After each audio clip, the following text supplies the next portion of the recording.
Peu importe où nous allons, l'essentiel est d'être avec vous, mesdames et messieurs. Merci infiniment de nous rejoindre avec force à travers cette grande émission politique en Lingala, le peuple d'abord.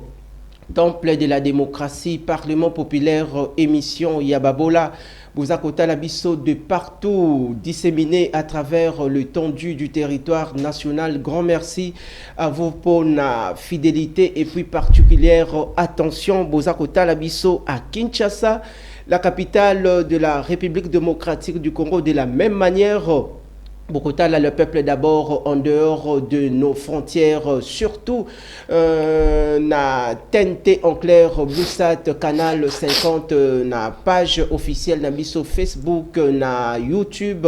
Abonnez-vous massivement Bogota Labisso depuis les États-Unis d'Amérique. Merci à toute l'ensemble de la diaspora congolaise éparpillée à travers le monde. Bandeko aussi, il y a Allemagne, il y a Afrique du Sud, Génération, le peuple d'abord dans tous les 4 coins du monde entier, sans oublier à Kinshasa, la ville province de Kinshasa. Merci à vous fidèles téléspectateurs. Bozuli Bakou Yakota Labisso, na première prestation Nabiso il y a semaine, Boeba était le peuple d'abord. Nous sommes là chaque jour de lundi jusqu'à vendredi en direct à partir il y a 10h30. Bokota là, le peuple d'abord de partout. Merci Bozala Bongo branché. Toko passer en revue sur les grandes questions d'ordre social et politique en République démocratique du Congo. Et si ka Okota Labisso, Kokomela Bisso, te benga biso te komela biso message esika oza kolanda biso weba ete na mokolo alelo toruza na plaisir makasi. Nous sommes très honorés une fois de plus parce qu'il est aussi parmi nos consultants maison la grande figure emblématique. Il y a côté, il y a pouvoir traditionnel en République démocratique du Congo. Nous sommes honorés ce lundi, jour ouvrable de la semaine, d'accueillir en pompe le roi, Sa Majesté Fumu Difima Otosanae comme invité permanent et d'honneur de cette émission. Dites merci au directeur général de cette grande chaîne de télévision qui accompagne toutes les institutions de la République démocratique du Congo. Nous saluons depuis quelque part le PDG André Maboucha Lumanisha, lui qui travaille au service de la population, Azako intérioriser cette grande vision portée par le président de la République, le peuple d'abord, placer l'homme au centre de tout. Toyambi Bongo na Longonia à travers le peuple d'abord, première séance plénière, Yamokolo, Yalelo, lundi, le roi Sa Majesté Fumu Difima Boé Malam. Mbote Nabino pe journée Malam. Merci Nayo, wanezalaki une manière pour nous, Yako Yambayo en beauté, Bandeko Nyon, surtout Bozuli Bakou Yakota Labisso, c'est une personne, bien, Bomona Kaina ba grand plateau, Yaba télévision, Azamoto Amaye, les R a réfléchi saka à Kendaka Bongo de manière approfondie parce que Bolanda Kaina ba séminaire ebele, ba atelier ebele, ba colloque ebele par rapport il y a sujet, tout est thématique générale de cette émission Le Peuple d'abord. Tokopé Sae Bongo Maloba, Tokozong Selae Maloba, parce que Azali Bongo a l'honneur à travers cette émission 60 minutes pour discuter et débattre autour de grands sujets d'actualité en RDC. Tozong Selae Bongo Maloba. Boni état de santé na yomoko à titre personnel. Boni Lingomba. Oyo Kambaka, Oyo regroupaka, mouvement traditionnel en République démocratique du Congo. Conseil supérieur de l'autorité traditionnelle et coutumière, qu'on a TCRD, c'est Otobengi Sangay avant Kumu Yamboka ya Congo. Otozali Kotambusa, Ezali Malamu. Très bien. Bitumbana biso Ezali Yakoluka Tomiye Bate. To baye bane biso non bitumbana biso ezali ya kosala ete bokoko esala congolais amiyeba congolais azonga lelo na esika oyo ye azalaki na mokuse ngolo ba bitumbana biso ezali nini ezali lobby ezalaki soki ba boki mutu kekangi frère batino so ba ko sambela ba bien nzambe batela mais lelo soki frère kanga batino so ba gangi boma ngoba que Langage échangé.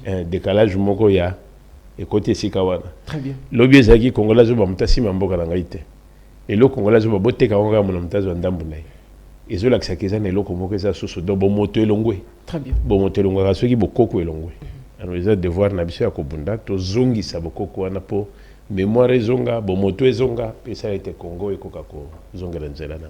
Merci. Depuis que vous êtes à la tête de la structure Oyo, ça fait déjà combien de temps soki bandeko bakoki ko tala na ba grande réalisation na yo nini déjà Oyo sali ya motuya oza ko réguler ce secteur il y a les affaires coutumières en RDC.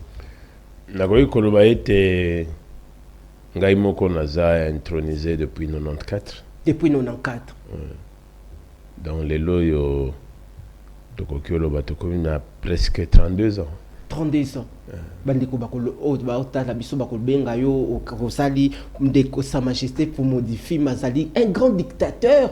Pourquoi depuis 94 jusqu'à ces jours vous êtes tellement là? Est-ce que bandeko mususu bakoki kosalate seulement sa majesté Nairobi depuis 94 nous a intronisé dans la position d'anga, il y a chef de clan, il y a chef de communauté. Très bien. Il y a responsable premier, au bapesi responsabilité à kozong samabota ici kamoko kozong samabele ici kamoko. Très bien.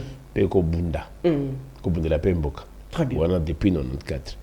Na 2002 nde na ye kozo ba responsabilité ya makasi tango oyo kokonga la remplaçaki. Oyo akofaki na 2002 à ça eu 3 ans. 103 ans. Donc, c'est une 1899 à Katisi en 2002. Okay. Donc, siècle Mobimba, il y a Moni Angwa, il y a Bianco. Et il avant de Kinangai, presque 5 ans. Et pas Nangai, avant Kende.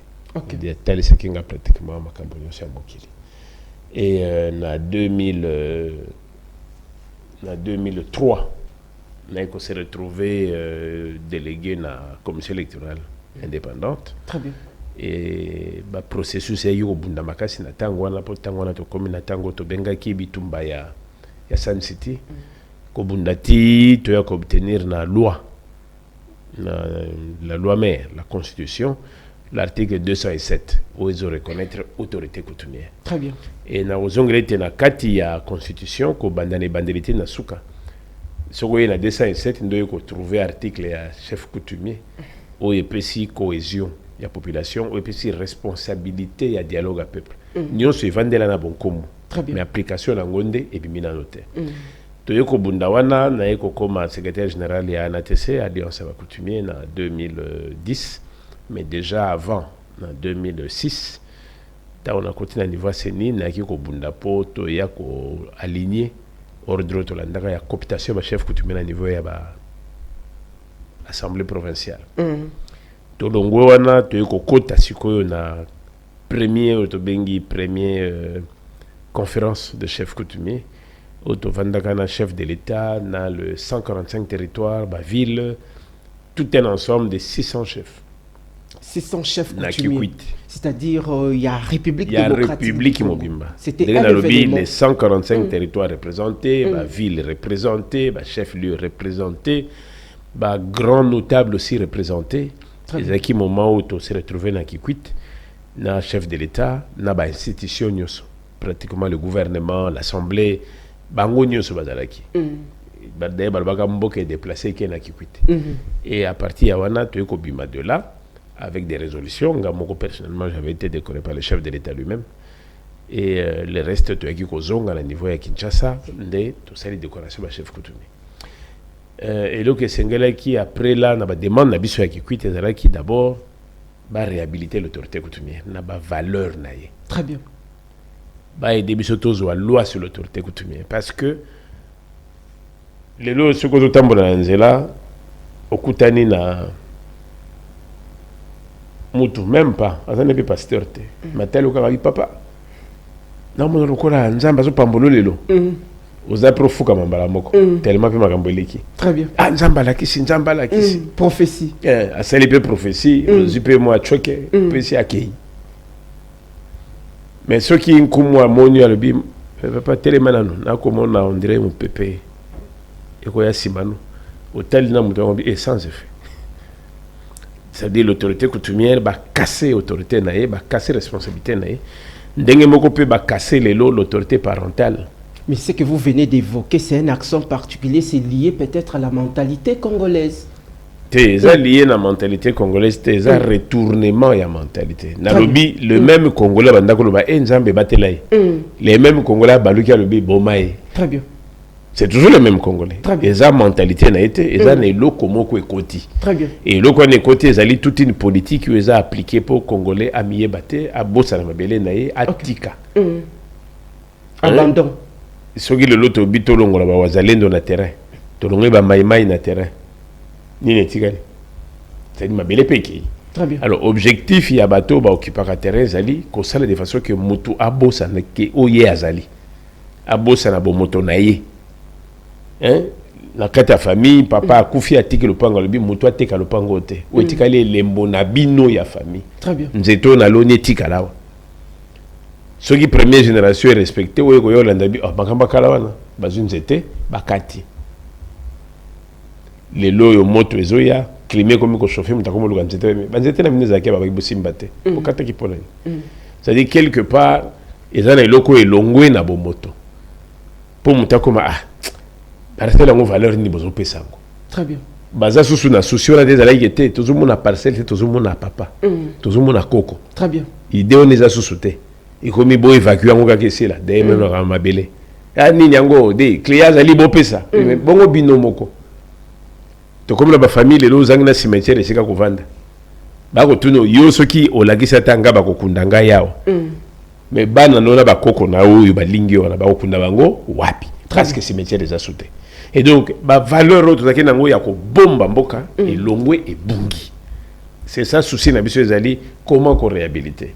Teko bundana président en 2011 wana kobimato biminde teko zo d'abord première commission to benga commission nationale de réforme foncière.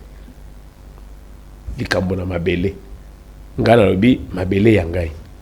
Bato balobi te l'état lobi ya binote. Au côté na kati ya loi bagaje ko côté kete. Makambo eza clair que bon kumo ezali. Mais en application bato bazo kimbango loto tchango na mikanda. Sans ya réforme foncière autozwaki. Pour Togo Kakokende, il y a une commission de la loi qui est très bien. En 2025, avec le ministre Nabiso Ntseleonej. Tout le monde a été au côté de sur réforme. Il y a ministère des Affaires coutumières. Tout bondi, en 2012, il y a vice-ministre des Affaires coutumières. Il y a ministère intérieur. Tout bondi, en 2014, il y a ministère des Affaires coutumières, avec ministère des Affaires coutumières et décentralisation, avec le ministre Msobana Mouere. Donc pour ça, nous avons été au ministère. Comme en 2016, nous avons été au second ministère, Nagi Mikulu. Parce que nous avons été tant au à côté, dès que nous avons la loi, loi est allée tant au Bassala Kango, par exemple, que les lois qui ne chassent place les athées. Il faut que la loi pour l'aménagement du territoire. Très bien. C'est-à-dire qu'il y a un esprit où ils ont motivé. Idée à loi. Mais Moutakoya Kozo a loi, tant comme air application. Il y a Zotanga Lobi, Ngana Tangia Balobi, Molangeza Katikati. Ngafona Tondisa. Bisobite, Molangeza Katikati, il y a salité, photo longola. Très bien. Compréhension est à moitié vide, moitié pleine. C'est-à-dire, ngana zona loi na lobité, ngana gata loi na zona moitié vide. Très bien. C'est-à-dire faut na quitter sango lo ngwa pona tondi selo msusu. Ou azo ko tabi non, ngai ndenge na zo tanga ngo lobi moitié pleine. C'est-à-dire bitumbonga na bundi à moitié vide et bungi et que na moto a simbi ngwa lobi yazo mona moitié pleine. Alors automatiquement ba kinyo se bozaki nango et kimi. Très bien. Faut bubunda lisusu. OK. Te ko zo secrétaire général des affaires coutumières. Côté monsieur ministère secrétaire de l'intérieur et kangi ba dossier. Côté faut fonctionner. Donc bitumba wana nyonso soki côté. Ce qui vous côté mingi ba bino no fuma zo da déranger biso. Donc moko ba nyati na nuyo nike na nupo makambo ba bosana. Mais biso to za kwa poussière. Soko nyati ta na kota maye na lamuki na zaka. Et donc na kata bitumba wana iko sala que au-delà ya ministère toye ko zoa également la loi sur l'aménagement du territoire, les lots zana na kati ya de l'autre zana kati ya eloko to bengi nini conseil supérieur de l'autorité traditionnelle ou esenga ki to ko sangisa batunyo sika moko ba association sika moko ba chef sika moko peut obtenir autobengi investiture. D'ailleurs, c'est le plus grand. C'est l'investiture, il y a chef de l'État, au niveau il y a 20 janvier 2024, dans le stade de Martyr, au Moussa Landaki, côté les Missa Fumu Yamboka, Kumu Yamboka, Nabokoko, Batebele Balandaki, Pena Kokoma Nabiro Neko Sala Yangonyo Sopona Rotika. En 2011, tu as réussi ça avec le président Kabila, en 2024, tu as réussi avec le président Tshisekedi. Nous sommes acquis. Très bien. Ce qu'on a noté, c'est un peu décret à Premier ministre, c'est qu'il y a un commun sur l'Amboka Nessika Azali, à la respecter pour y avoir des patrons au comité local de sécurité. Et donc, tous les continuer pour ça, tous les derniers forums, il y a un chef coutumier, bien que ça ait mais le plus important, c'est un acquis. Donc, tous les avancer. Nini Tikali, les autres, tous les réforme du climat, tous avancé. En tout cas, en termes, il y a. Surtout, Bengango. Oyo moko bengi to peso ba ki na biso. Très bien. Je crois que to sali ya mingi. Bosali ya mingi ebele aussi etikali, il faut aussi que ça là parce que Oza aussi un homme très intelligent, très sage, Oza aussi bien entouré pour conduire cette secteur en République démocratique du Congo. Mais un aspect aussi, c'est aussi l'une des questions où la population a observé à l'ère actuelle. Na bongo question na double ramification, na deux volets. Na premier volet, Sa Majesté, les loyo bandeko bakomi komona beaucoup plus le pouvoir, on dirait le pouvoir traditionnel est commis de plus en plus que perdre identité na yango parce que fumu kala azalaki mutu oyo babandaki ko respecter azalaki un homme respectueux mais kotala oyo kolekana na Kinshasa komona ba fumu baza ko yenga yenga kokotaka na ba bureau ya l'état pendant que les autorités baza censées ya kokende komona bongo fumu par rapport à l'identité culturelle ya biso moko ba congolais. Est-ce que Nini Salike Batumusus Babanda ko estimer que pouvoir Nabino est comme diminué. Na deuxième volet, la plupart y a ba conflit foncier oeza na Kinshasa awa ba fumu entre bino bosan lié beaucoup plus na ba conflit de terres comme na clan oyo et okanakate peut-être na communauté wana comme na l'état aussi akoya a frappé parce que balobi les sols et les sous-sols appartiennent à l'état. Est-ce que les loyo c'est aussi parmi les réformes oyo sali omema un climat apaisé de la bonne cohabitation pacifique entre les communautés? Oui. Tobandana oyo ya liboso image ya nkumu ebebeli esika nini na bibi tumana biso ezali réhabilitation ya chef coutumier. Très bien. Ali ko zongisa nkumu na esika na ye. Esika na ye na place na ye. Na place na ye. Na ko exemple ya muke ce to koti pendant campagne électorale là. Ce que le président annoncé que élection. Mutinyo ça se rappelé gazana chef coutumier na ye. Très bien. Tout le monde. Mais tu dois se rappeler Kazana chef coutumier. À se rappeler Kazana chef coutumier. Pourquoi? Parce que intérêt moko personnel est lié à agir. À sali 50 tigala obenga chef nete. Ay beaucoup te soka kufa. Mais ba annoncer élection, on ça comme chef. Nazoya. Chef boni olali malamu. Olamuki malamu. C'est-à-dire il y a une flatterie. Pas ya ko réhabiliter chef mais ya ko joie intérêt yo yeli. Très bien. Ndesika passer zali. Na kotali ça a été les lots de salaire, il y a chef coutumier, ils ont 200 000 francs. Salaire à chef coutumier, 200 000 francs. 200 000 francs. Avant Namboka avec 200 000 francs. Quand on a certains fonctionnaires, on va avoir 60 000. Quand on a policiers, on va avoir 100 000. Bangonyo sur les lots, au-delà, il y a 500 000 francs. Mais chef coutumier, a tikali gana 200 000 francs. Mais la carte ya mboka, likamunyo se koko ya bakemosika te, kakaye, bayepa na ye. Chef, ngai mwana ba mobula wa. Chef, biso koto toliete, faut beta mutu ndenge maman nyo sa betaka. C'est des 200 000 francs oyo eza kutu na place te. Il faut a épuiser na oya yemoko pour luka ba solution. Entre-temps, chef coutumier a boti bana faut batanga. Bana pe ba belaka. Moi si pas belaka, yemoko pas belaka. C'est-à-dire ba garantie nyonso ko ko tourner autour ya ko sécuriser honneur ya chef coutumier et ça ka sauter. Mais entre-temps ceux qui be indi on le bien ngoat. Sur les sociaux appartiennent à l'état parce que indi na nord Kivu. Bon wa zeleno boluka bango point. Boluka bango pourquoi? Bon bien que ceux qui tombent bien mutation ba ko ma chef coutumier. Bon protéger ka été le côté. Mais ceux qui ka ilingo beba ndenge na lobaka.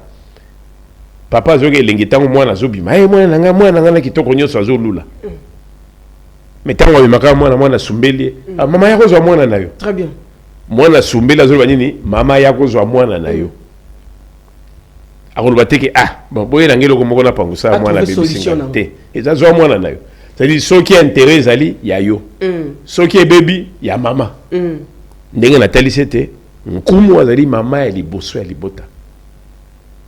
Il y a des patrons à Ribota, il y a des patrons à la communauté. Constitution se reconnaîtrait. Mais ni au l'État zosala, ni au gouvernement zosala, la position sur l'État. Mais ni au gouvernement zosala pour être un kumu à reprendre place na yewana. Bitumbeza ne sikawana. Pas signon soyé. On le dit cohésion des populations. Ate bébé loi on se toque pas fou.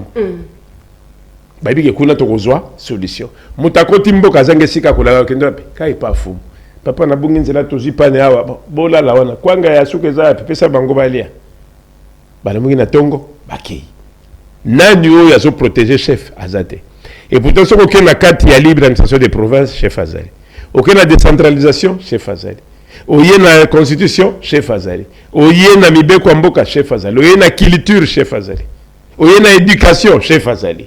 Mais quelle est sa place? Nino boko sala ki nkumu atika kotambola.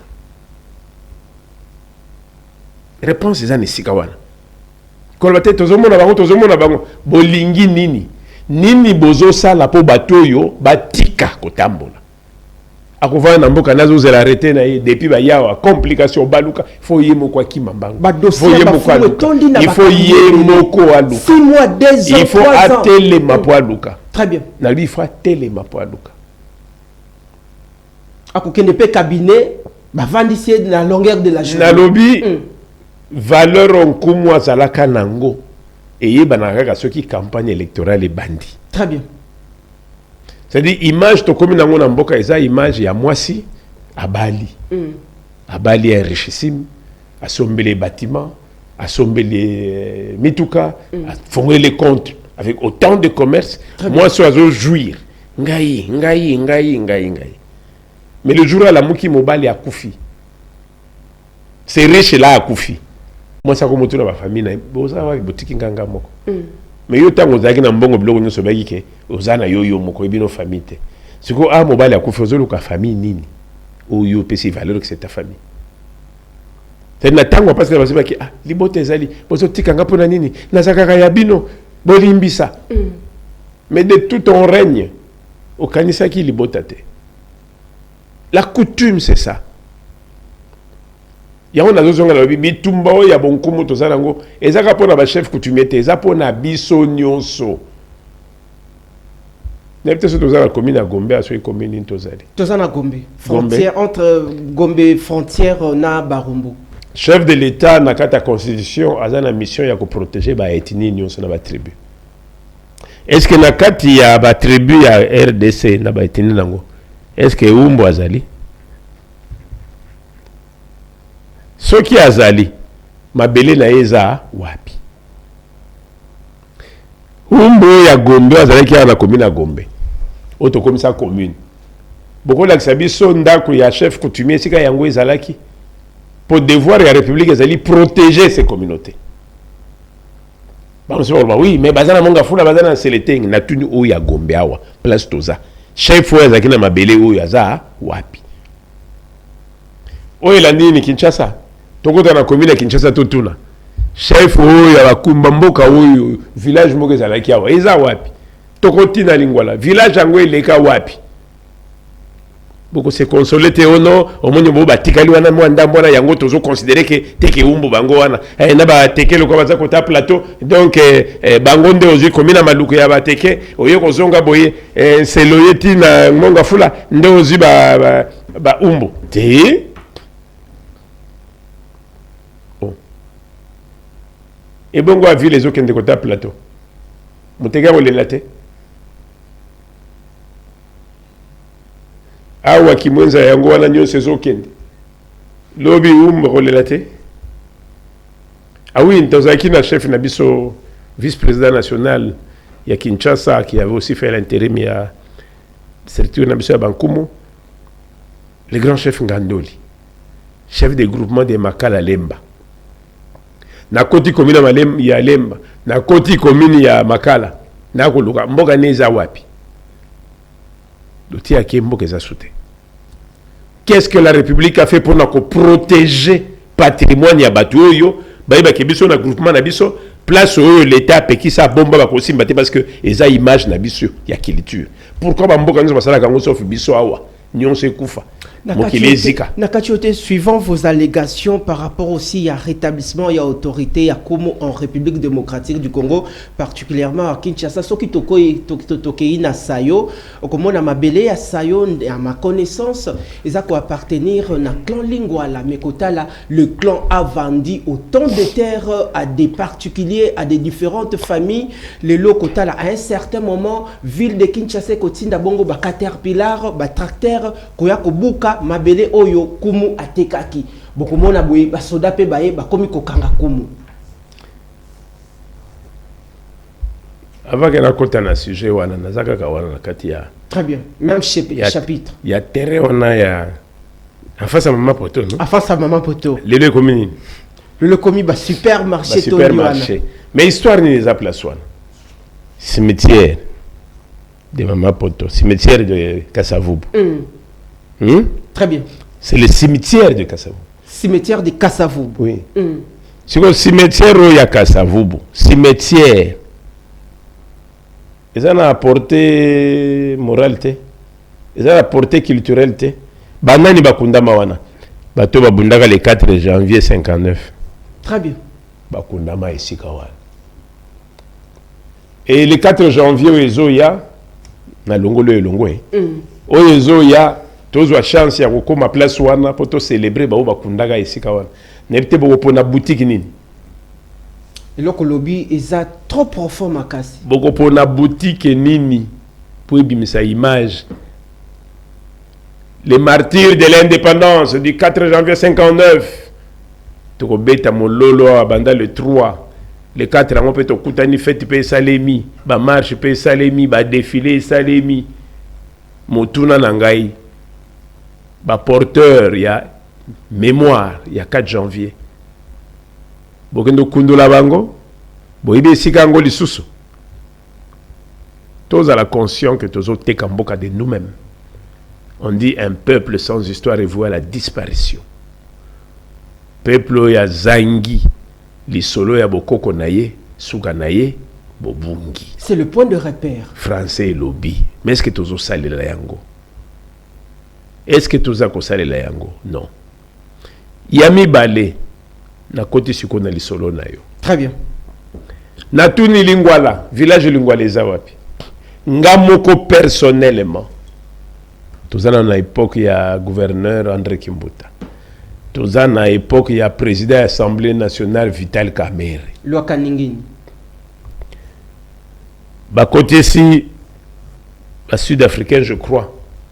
Il y a magasin à côté à GB, on a bien mentionné. Shoprite. Shoprite. Shoprite. Na GB. Na côté à GB. Shoprite. Shoprite. Magasin on est, je crois que c'est le sud-africain. Magasin on est, faut bâtir une place wana, il y a cimetière wana. Très bien. Faut bâtir un sika wana. Bon bazana mémoire, ba ko se rappeler ba kangaka ba tol. Ba kangi ba tol partout. Na la boye na moni babilimo ya salité et le connaît ngeli boba ko landangai peut-être que bandela wana na bi boba ko landangai peut-être que okataka extrait wana bole kisaka yango très bien to tika ko lela na libulo to zo mitumo la biso moko sans le savoir na lali na moni banko babilima ya salité ya salité alors auto benga ya ba nyama zero ko ba elanga mwasi Et la langue il y a moins ça veut dire bon ça va tirer quoi la grippe pour beaucoup zoango ya solo solo. Babilimo babi nanga boy. To tikali bino esika nyonso boke na bino bo monite. To tikali bino Kinshasa bo tonga na bino bo moni yango te. Kaka ya mukero biso toza oyo kaka ya mukero biso tovandi yango nde bino bozoluka. Soki boluki biso tobima. Tobima to kozande na bandako na bino sikoyo. Comme ça, bino bokota, biso to bima. Mais tango biso to bima, bo bongama. Excellence, Monsieur le Président de la République. Les loyaux, service national, ils ont nettoyé. Les loyaux, service national, ils ont beaucoup de place. Ils ont besoin de ça, balabala. Na mona ipen, mutazo le anda kuna munene étage, ils ont quitté. Ceux qui pour la balabala, besoin de réhabiliter mémoire collective. Et bon, au cimetière, les fondements et mémoire. Trop profond. Soki na Kinsuka ba gouverneur ba bunda pour ba bimisa batu pour ba réhabiliter cimetière suka nango ba bosala na bango ba cimetière ngo eki. Est-ce que toze beloko tozo sala? Est-ce que tozoka courage ya ko évacuer ba cimetière? Excellence Monsieur le Président de la République Mokwan Tombolo ngala obengo Tshisekedi te. Tshisekedi za komba batu nyos na benga ko Mokwan Tombolo pour neza référence o ikanyo na mabele na yo. Très bien. Mayo na mabele za wana tango ba belelio makilano ya Mokwan Tombolo et lobby identité. Mokwan Tombolo avec tout respect honneur. Votre honneur, président de la République, chef de l'État, garant de la nation et des institutions, garant de la Constitution, protecteur des us et coutumes, des ethnies et tribus de la République, premier conservateur du patrimoine congolais en termes physiques et métaphysiques, premier protecteur de l'immémorial du Congolais. Bokoko. Ba cimetière ekozonga, to ekozonga te. Ba cimetière ekozonga, to ekozonga te. Bato bakoganga, oui, derrière 50 ans, nanga ina yo tamboli poto. Esika ne bomona cimetière bakati batumbi, balongoli. Esika nini, bo pesa exemple cimetière moko na Bruxelles na Paris, na Londres, na Allemagne, na Hollande, aux États-Unis. En dehors, il y a des places où il y a des bateaux en vrac, il y a des sopa, ils ont identité. Il y a des moi, j'ai la mémoire à Batulelo, Tina, South Dakota, North Dakota, aux États-Unis. On ne bouge pas parce que c'est la mémoire indienne qui est assise là. Bandekoba, comme on a aussi des images et illustrations. Merci Aris Matondo pour ces qualités d'image. Merci. Poussana. Yangwana Koroba wana Mokwan Tombolo. Très bien. Oto kopesa mbote wana. Oto pesa mbote. Toko benge Tshisekedi chef de l'État. Très bien. Mais oya zozo aboko ka bando kitisa wana Mokwan Tombolo. Boko solo. Ngai na ye wana. Te tolo batozonga ngana zo tunande. Ngana tunande ye mena kozela na tunande oyo. Omoni oyo sikoyo. Oya zozo biloko wana. Yende na zo tuna Mokwan Tombolo. Osa un problème na ye. Il n'a problème na ye. Un problème na ye. Oui oui. N'a problème na ye. Kasi yango na tunité. Est-ce que ba cimetière ekozonga? Ils a problème na ye. Très bien. Est-ce que bon moto ya congolais ekozonga? Toza na problème na ye. Oui, lelo ya telemeli. Biso batali biso to sengaka changement de constitution. Biso ba nkumba ta biso to sengaka révision constitutionnelle. Nazonga la kango depuis Kabila. Soko to kutani kaka lingo bomisanga. Na bime si on ne revoit pas pour nkumwa zonga la place na ye. Soit on a constitution bloqué, mais bon, faut le moins avoir comment le bibolo que l'angle liwate. Bisous de 5 ans. Ah ouais, il y a du courage. Oui, madame, a besoin de la tête totale. Mais chaque confiance dans la banque, ma belo est à Batumu, sous-souté est à Bankumu. Bankumu de Bilima Yamboka. Ndenge tu vandi les lots, n'a qu'à Bruxelles, tu es un ambassadeur, n'a besoin de RDC. En Belgique. Auprès de l'Union européenne, tous les ambassadeurs des États-Unis, à Washington, si pas à New York auprès des Nations Unies.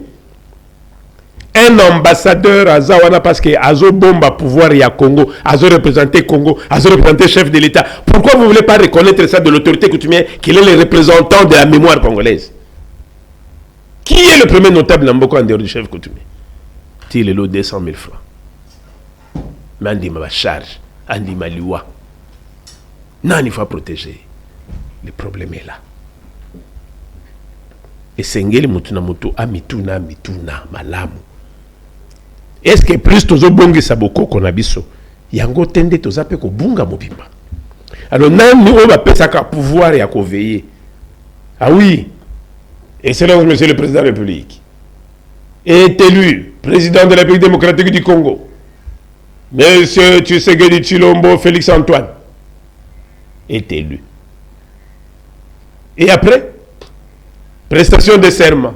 Moi, Tshisekedi Tshilombo Félix Antoine, je m'engage à défendre la République jusqu'au sacrifice suprême.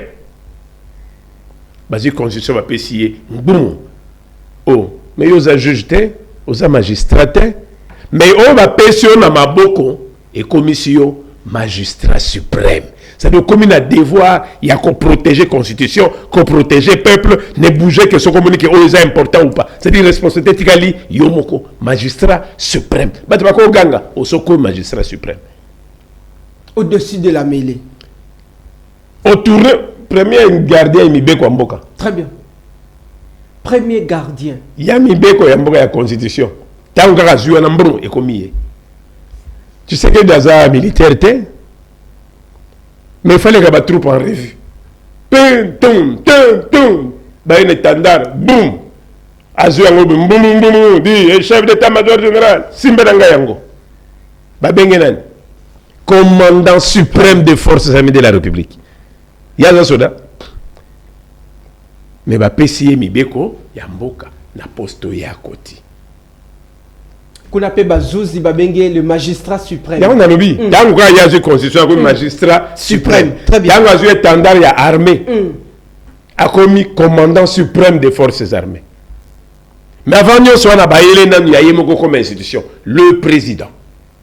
Étendard. Pas ça, pas institution. Au-delà d'être Nigeria Yamboka, il y a d'abord institution. Chef de l'État, la première institution de la République.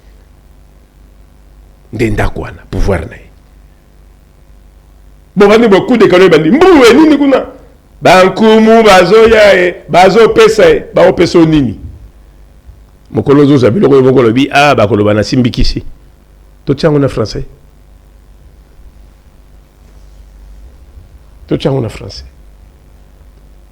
donc investiture les aka valable ceux qui mutu moko boya pesi wana obengi yango oui ba pamboli mboko etambolaka na babilima nango etango bakano ebeti tanga zozo yaye babenge nani commandant suprême des forces ancestrales du pays, c'est-à-dire yenda comme ce qu'on m'appelle na likolo ya mboka ekanga mipesa commandant suprême des forces ancestrales du pays de la République. Très bien. Comment elle bosso ya mboka o soka le bila bilime yoki ce qui parle ngati nda atindi eza bitumba. De la même manière aux commandés chef d'état-major général il a décrété état de siège. Chef MZ, prenez vos dispositions. Quand c'est décrété, il y a Bankoum. Il a décrété Biluma Mboka. Fumu. J'ai responsabilité. Mais ça peut être ça, mais est-ce que beaucoup ça les sabiso? Mémoire à 4 janvier 59 où il va nous la place Yamama Poto. Et Zonga. Na kota ke lisolo po balingwa la bamona kangai. Très bien. Bamona kangai. Tangu na moni eloko yo. Na mati na palais du peuple. Na kutala na Vital Kamerhe. Mais senga bi président ngama kam na moni ya salité. Est-ce que moi nzo sera na chef de l'état eloko buti na cimetière bo lukele sika mususu. Bato na ba sala biso likambo. Na yo ki to komeko solo la ba solo la te.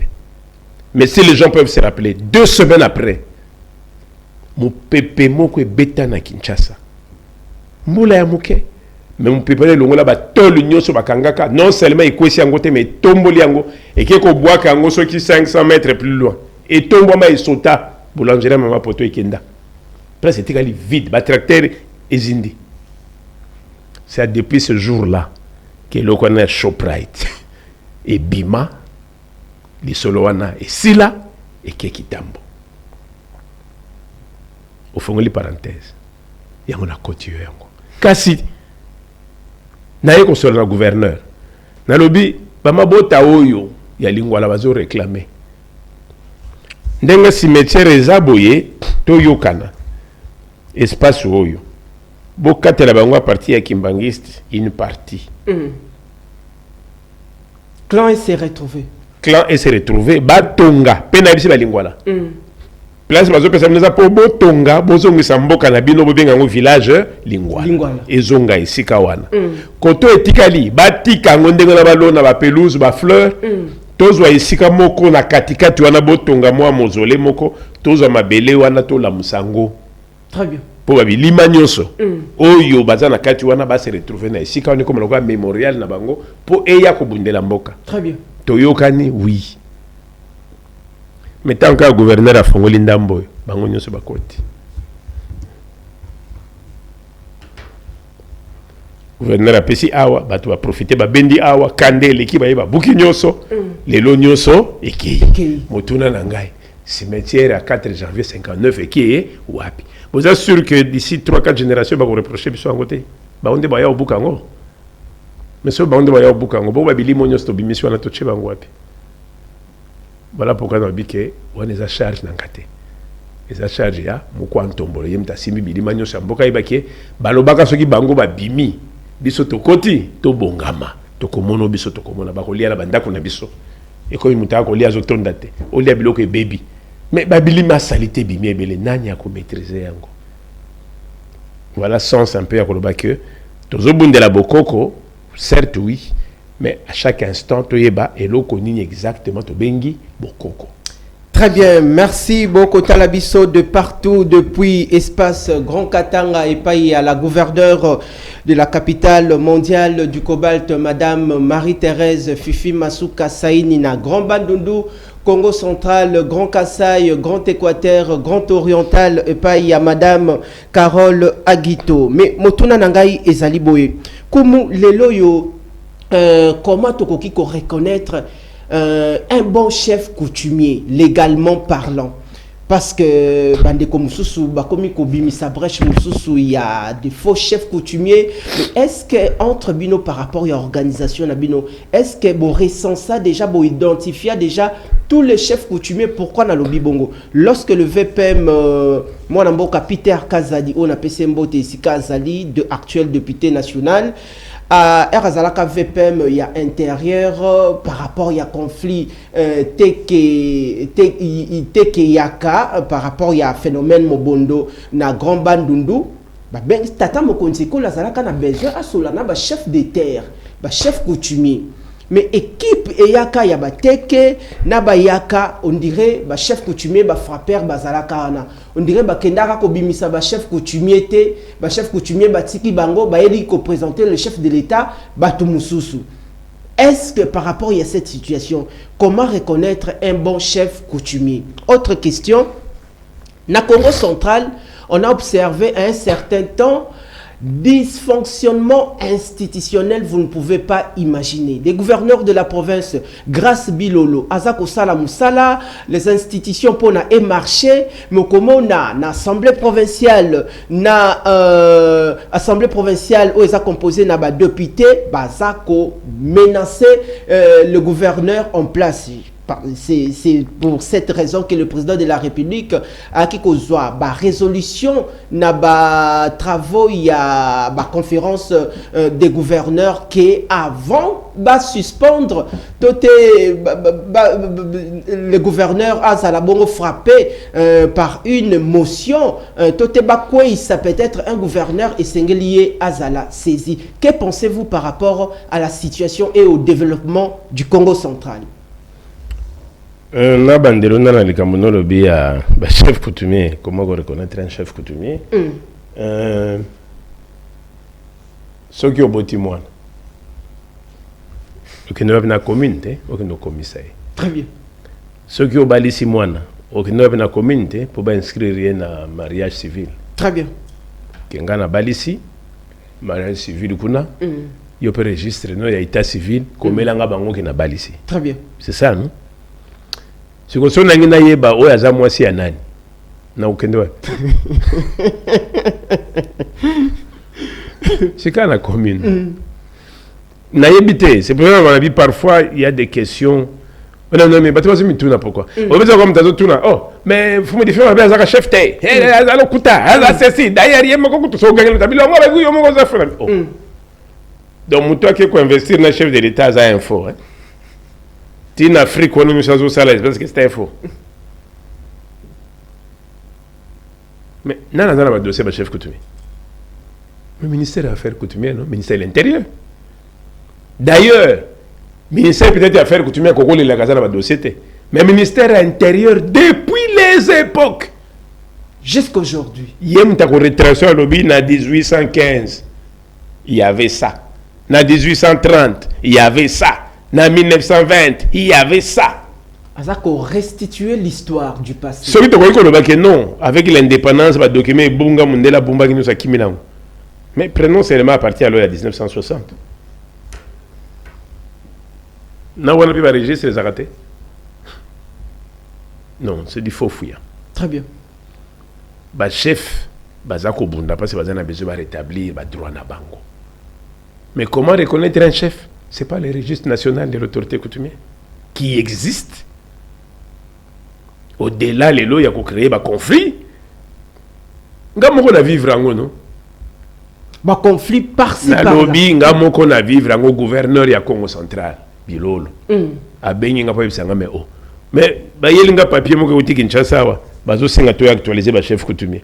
Mais oya yo yé nazo comprendre tes dossiers zate. Oh. Mais qu'est-ce qui se passe? Ni arrêté ni rien.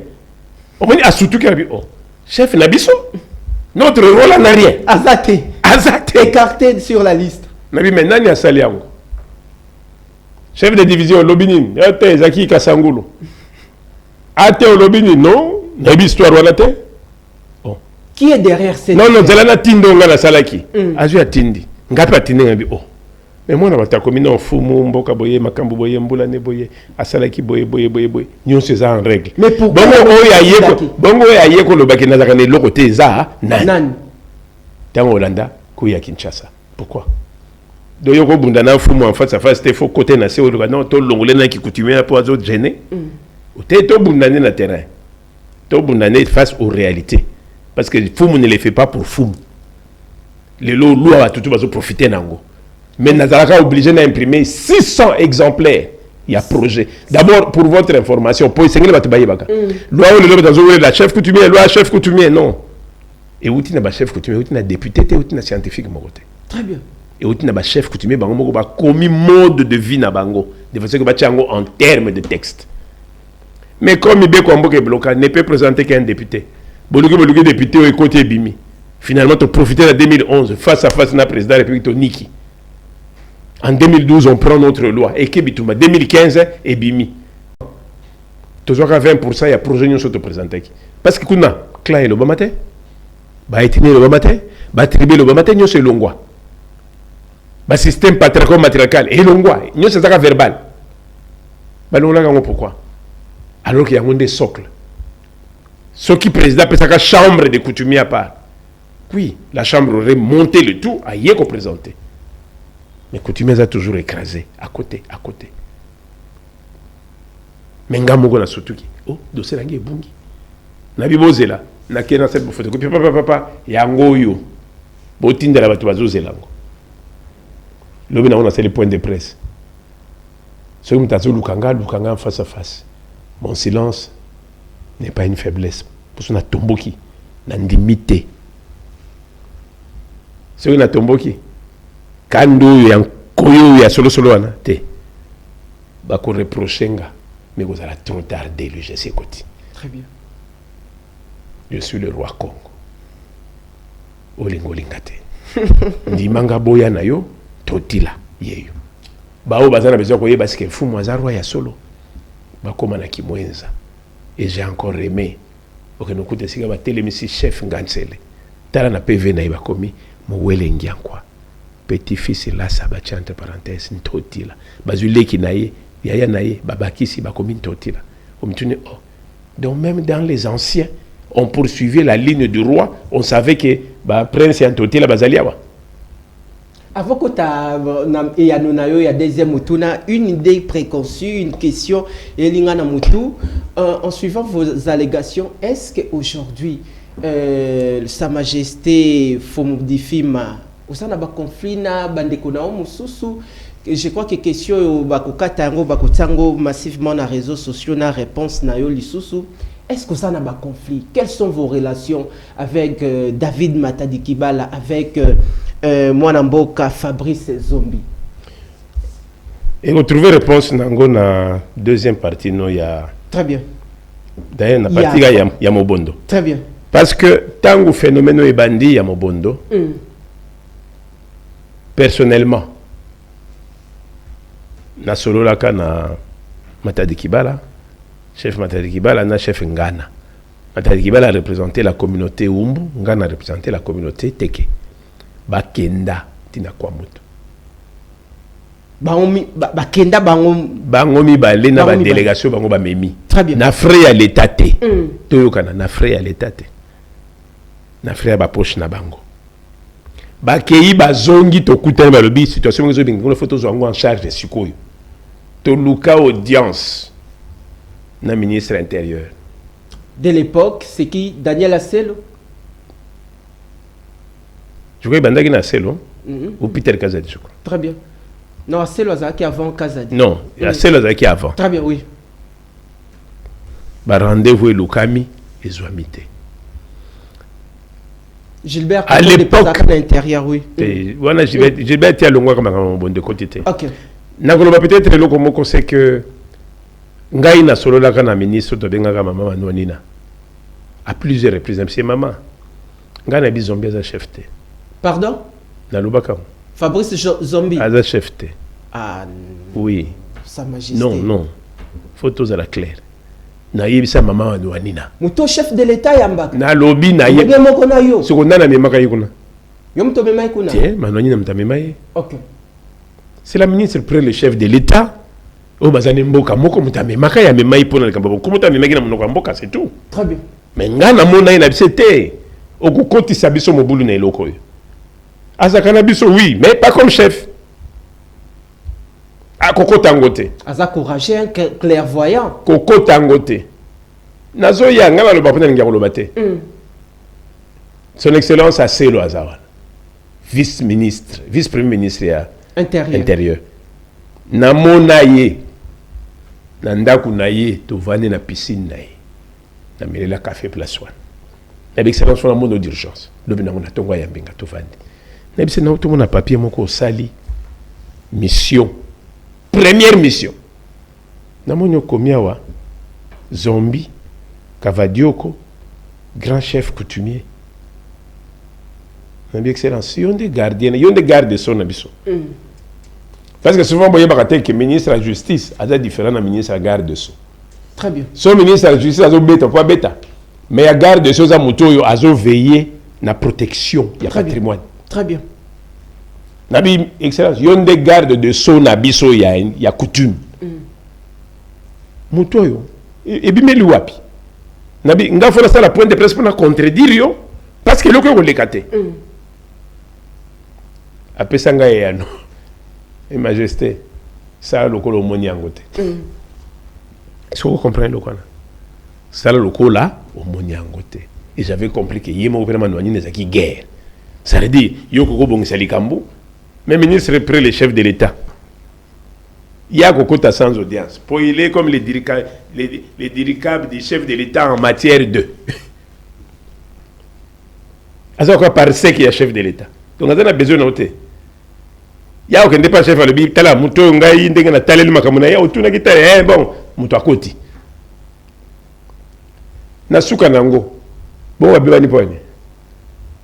Vous pensez que s'il était un vrai chef le président pouvait accepter Bakangaye na modèle wana jamais.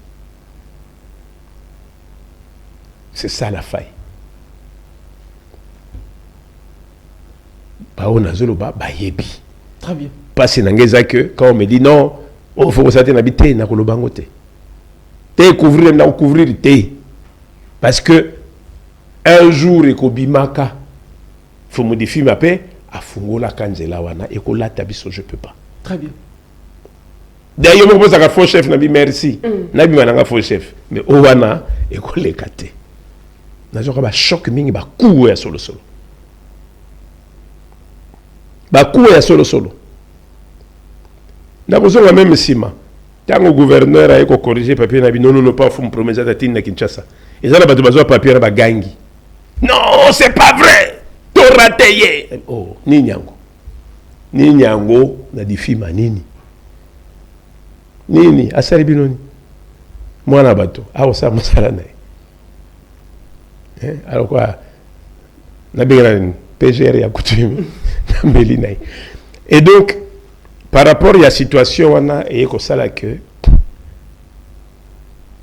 les lots bazomeka ko corriger, mais on aurait pu de koka ko bongisa ngo depuis ne bandeli, c'est-à-dire komuye moko kokaki ko sala yango. Mais le kola ndenge na lobaka ce que utina batu mususu babeti maboko ce que za pona bankumu bango pe entre temps tozole ka pembeni ya makambo esengela iko sala ndele loba histoire mo bondo yo ezate lelo kaboli mabota très bien lelo kaboli bankumu. Et donc nazala problème na mutu non matali kibala c'est mon petit fils non beta bino histoire ya Kimwenza lelo bobenga ngo groupement de Kimwenza zaka groupement te Kimwenza zaka chefferie et non un groupement non ça y groupement te Tampe ezalaka chefferie ezalaka groupement te mais entité wana ya chefferie tango ba retourner en secteur le secteur les ensemble banini il y a ba groupement. Bon, c'est lui qui était chefferie, il avait quoi, c'est groupement. C'est quand tu vas plus na est place et résister moi mingi qu'on comprendre ah donc chefferie bon boy oui mais qui moins il peut chefferie te so ça qui chefferie à partir il y a 1880 tant bazo retourner ba pouvoir na biso mais qui moins qui principauté les lots sont lobby je vais à la principauté de Monaco. Tout le monde veut crier non on veut voir la princesse de Monaco aux Hollandes. Ah non ça va descendre à roi qui moins c'était une principauté et nous sommes ces descendants là. Très bien. Nous sommes vendus bien balbaki basomba habité yo sommes roi basombi Rwanda wana ko somba bato mazala problème na batute comme Bombaka roi Bombaka je suis ses successeurs là oh ba Bombaka les lois bimi sengeli bato baye bango. Très bien. Alors tangu yo longo na principauté nakata principauté ozana nini ozana ba compte na yo ozana ba duc na yo bango tout bazali mais tangu mundela zo ko balwa mabele na biso a bouki principauté a créé ba chefferie. C'est-à-dire la principauté était un ensemble et ba chefferie et belé nakoloba que tio kendo koma na kimbanseke tio matati kasango les zaka kimwenza banome ngo kimwenza ngo kensa kensa ko benga ngo kensa pour na ba yebite c'est la chefferie de Kienza. Très bien. C'est la principauté de Kienza. Et c'est vrai que non ce qui roi bungi azakuna mais batu ba yebi ba point de repère oyoté mais na lobby bien premier garant na biso za chef de l'état il faut appeler même ce malembe to banozong sa makambo nesika. Très bien. Na tuni non village ya Gombe eza wapi lelo yo to matato kita excellence monsieur président de la République d'ailleurs mais ce qu'on leki hôtel yo fleuve Congo hôtel pour bimager LM et sika mokonzi mboka kalavandaki en face c'était mokeza wana non. Très bien. Il y a histoire nini qui en parle okutana basoda bavanda bachaba bilamba na bango c'était moko ya munene za wana ozomela que construction a eza place à mémoire. Très bien. Mais qui en parle tokola mukaye matin tracteur me ko élargir nzela et longoli pe yango parce que tozo protéger mémoire ya mboka te. Très bien. Nalbi malembe tozo ngse loko na esika nango naza na problème na mutute mais na tikela ka bato espace te. Vous avez un problème dans mon tout est moti kaka. Quel est espace? Espace T. Matadi Kibala c'est mon petit-fils. Oui. So on a ngazuka. À cause de ma morceau et benganga grand-père ayebi yango. Mais ayebi que et bandi le loté. Place où ça bima kali banda na simba ka fimbo. Ce qui pas BBC, yemoko pa binenga bongisaka. Mais ça na babiloko mususu to tolera kate. Yemoko pa yebine loko ote ko sala. Ayebi na sepela ki nangote. Très bien. Mais qui n'a pas la moto, non. Principe, je ne bouge pas de mes principes. Parce que devoir n'angezali libote koyate. Boko ke koyate, batu bazonga elongo.